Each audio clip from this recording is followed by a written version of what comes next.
Hey everybody, welcome to zmanfitness.com. My name is Marcus, and this week I'm going to talk to you about fad diets. Fad diets are things like the Atkins diet, the South Beach diet, anything that's popular for a certain period of time and is usually based on one key component. What those are is, carbohydrate reduction, you get rid of all or most of your carbs. You can have fat reducing diets and calorie reducing diets. Now, I want to briefly touch on all three of them, but I want to start this off saying that fad diets are extremely harmful and you need to avoid them at all costs. In the carbohydrate reducing diets like the Atkins diet, what happens is you're reducing the amount of carbohydrates that get to your brain, your muscles, and your body. To account for that, your blood basically turns acidic, and your kidneys have to work harder to eliminate the acidic blood and the ketones that are created from the lack of carbohydrates.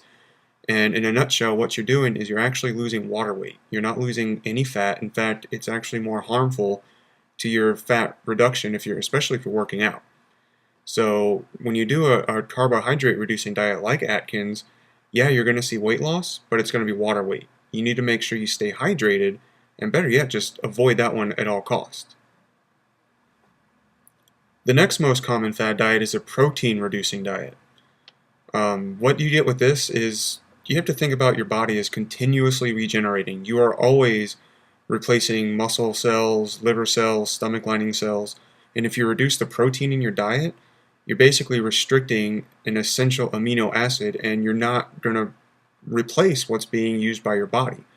So it's kind of like playing Jenga, your body is constantly pulling stuff out, and then all of a sudden you've pulled out protein and your whole tower is going to come crumbling down because it can't rebuild itself. So think about that before you go on a protein reducing fad diet. You're removing essentially what is the building block of your muscles.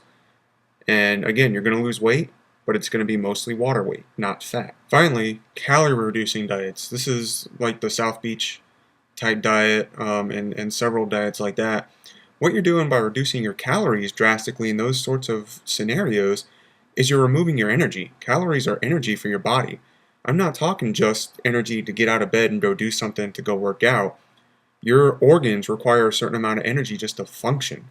And by reducing your calories, you're reducing your body's ability to actually work. Again, you're going to lose weight if you follow their plan, but it's not going to be fat. As soon as you add calories back in, you're going to be bringing all of that water back into your diet. You're going to bloat up, and you're actually going to be worse for wear.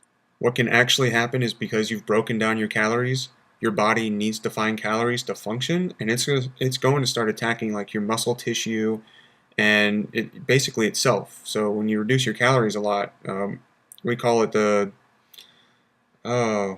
starvation mode. Starvation mode is when your body doesn't have enough calories to function, so it starts eating itself. Think about that the next time you go on a low-calorie diet. Basically, the moral of the story about fad diets is don't do them. Avoid them at all costs. They don't help you. You might see something on the scale. You're like, oh, great, I'm losing weight. I'm awesome. You're losing water weight. Think about that. You're not burning fat. Fat is what you need to get rid of. You're only going to do that by increasing your muscle mass, which you can't do on fad diets, working out extra hard to increase your metabolism, which you can't do on fad diets because you're either restricting your energy with calories or carbs or your protein, which is the building blocks of your body. Or, you're going to get off that fad diet thinking you've done something great for yourself, but as soon as you bring all that water weight back, psychologically you're going to think you've failed and you're just going to get discouraged and probably eat more.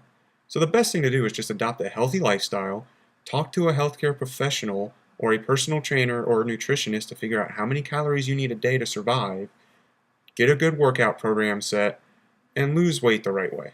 If you need any help, please let me know. I'd be happy to sit down with you and figure out how many calories you need, what a good workout routine would be, any sort of thing like that. If you're doing a fad diet and you have questions on it, I'd be happy to look up some information and help you out.